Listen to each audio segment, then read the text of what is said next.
Bro, playing so much Bison recently, I have realized the overlap he shares with Marisa. I'm gonna get into a little soapbox here because I do really think this puts Marisa in such a weird spot as a character. I think Bison shares a lot of the strengths that Marisa has, but he has additional tools on top of that. Like, he has other broken shit. Like, I feel like Bison's neutral is stronger than Marissa's. I don't think that's very controversial. I think we could all agree on that.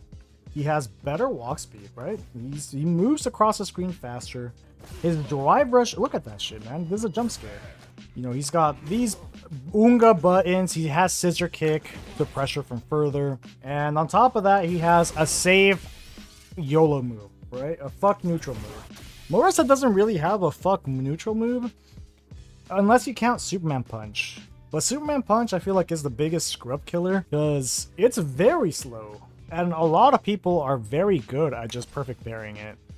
This thing is not slow. This thing is a jump scare. It will catch you just walking forward. You will never just walk forward into Superman Punch, right? So you always have to respect EX Psycho from Bison. And for Superman Punch from Marisa, it demands some respect in that you can't really press lows in this range. So Bison's neutral is better than Marissa's, right? Okay. What does Marisa excel at? Well, she excels in her ability to force out mistakes and punish big time, right? She has some insane damage. You know who else has insane damage? This character right here, man. Granted, his normal BMB combos aren't going to be as explosive as Marissa's, but he will land hits more consistently. Okay. As far as the damage goes, I'd say there's still an upside to Marisa. Like, Marisa definitely wins in that regard because hers is just more consistent. Like, you're consistent, and if you land a hit, it's gonna be big damage regardless. But Bison is able to land that more often, right? So we can say they're kind of even on that end. Well, what else is Marissa's strength? She has armor. Okay, Bison does not have armor. Marisa takes the cake on that one, right? Marisa has armor. Her Gladius forces a lot of weird interactions in neutral. You know, you can't really press certain buttons against her because she punishes you with armor. Okay, sure. She has armor. Armor good. And then what? What else are her strengths? That's kind of like where she starts falling off, right? Her corner control, yeah, it's good. It's really good. That kind of gets tied with her damage. If she lands a hit while you're in the corner, you're gonna eat a lot of damage. Okay, but you know, then the character starts getting a bit weaker once we start digging in more. Well, part of neutral is anti-airs, right? Being able to anti-air consistently when you're in this range, I'd say that's a big part of neutral. Both of these characters suck at that. They're both bad. They both have very slow anti-airs. Bison's is 10 frames, Marissa's, granted, it's 9, but the actual anti-air hitbox on it is not until frame 11. So Marissa's technically is still slower. But okay. They both have slow anti-airs. You know, Bison has an optional anti-air in Cycle Crusher. It just requires that he has charge, but it's very slow. It's 16 frames, right? Marisa also has a slow anti-air that's outside of her crouching heavy punch. It's Gladius, which is also 16 frames. So they both have that glaring weakness of slow anti-air. So they can get abused by people just playing like dipshits, right? People just doing stuff like this. It can be difficult to deal with. Marisa has no mobility. She has no walk speed. So she is forced to really commit in neutral because she doesn't have fast walk speed, right? She is forced to commit to these slow buttons in neutral and hope that the opponent doesn't whiff punish. She is very prone to getting whiff punish just because of, again, her walk speed, how slow it is, and her buttons, how slow they are. Like, her low forward is 9 frames.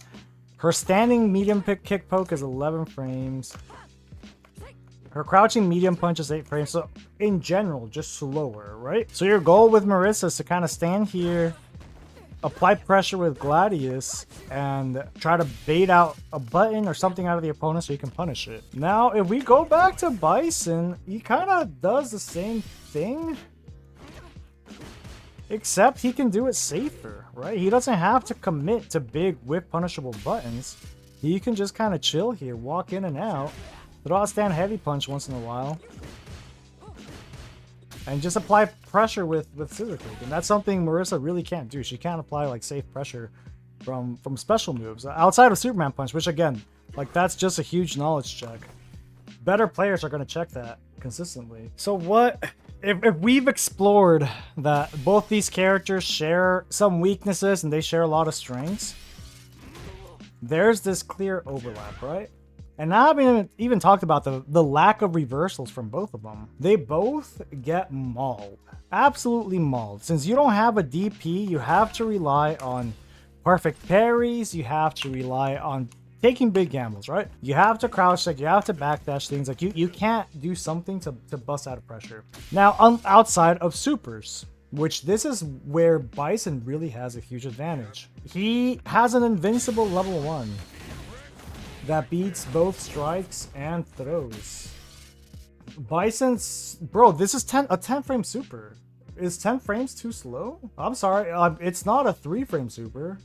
10 frames, I think, is really fucking fast. For a level 1, that's really fast. Obviously, it's not going to be like Ken fast or Luke fast, but 10 frames is not on the slow end at all. Like, sure, there are going to be some setups where they can go for a meaty jab, and it has to be frame perfect because most jabs have like 9 frames of recovery.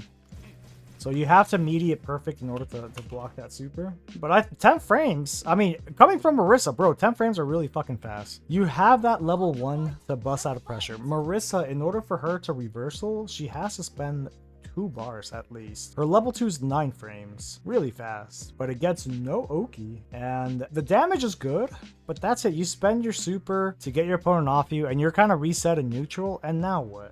You know, you don't have that level 3 to instantly put him in the corner.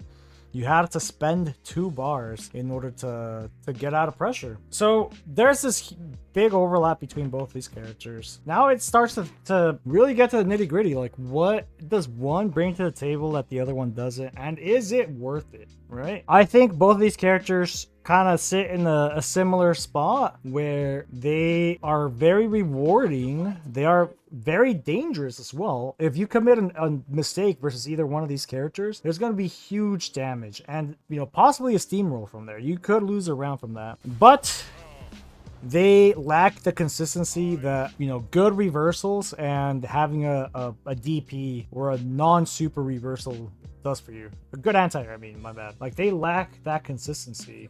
So they're both kind of in that train where you have to play really good and solid and make sure that you're not put on the defensive end. They share that weakness. So why, if you're willing to play a character that has that weakness, why not play Bison? If Bison is clearly superior in most regards to Marisa. And I think this is a question that a lot of Marisa players are asking themselves right now. Because as we've seen, the character, you know, early on in season 2, she felt very strong. And I do think she is very strong. But her issues did not get solved. She just got new toys. And now that new toy syndrome has worn off, we get to see, you know, the character compare him to the rest of the cast and realize that she is falling short. If we look at the patch list, bro, so many characters got ridiculous buffs that put them above and beyond what anyone expected. Aki's one of them, obviously. You know, she got hella buffs.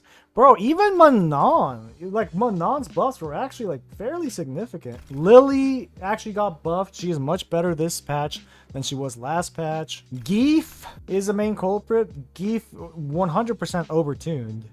He is, in my opinion, he's top tier. Like, a lot of characters that she used to be able to fight last season got buffed to insane levels, and she didn't get that same treatment to compensate for the overall rising power level. She didn't get the same treatment that they did.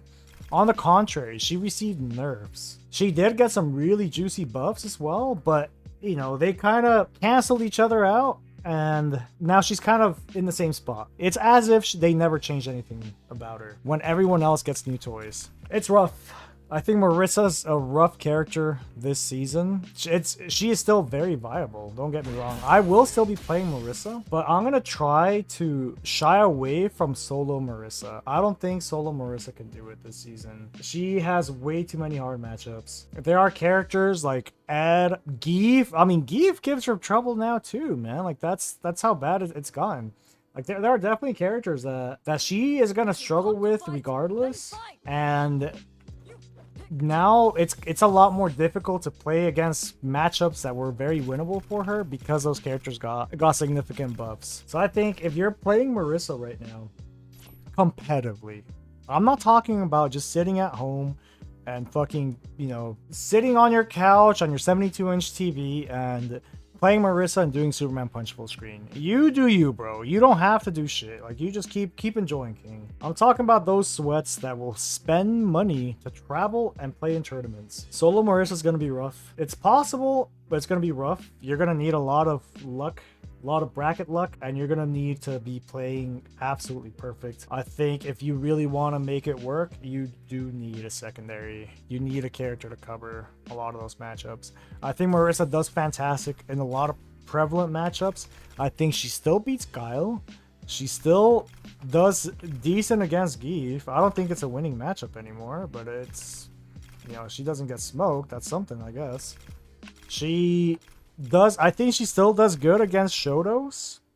By doing good, I don't think she wins, but it's at least 5-5. She fights Kimberly, if that counts for anything. And then outside of that, it gets a little murky, right? I think she fights Akuma, and then I don't know what other characters she just legit beats that are relevant. I'm not gonna mention Honda, because again, relevant. So her matchup spread just isn't looking that solid this season. So I think having a Marisa for Guile is fantastic. Having Marisa for, fuck, even Chan, man. But you will need pocket characters to compensate. Is Bison the pocket character? I do see a lot of Marisas going to Bison. A lot of the Japanese Marisas as well. I see a lot of them play Bison. I honestly don't think they complement each other very well because they both lose to the same shit, right?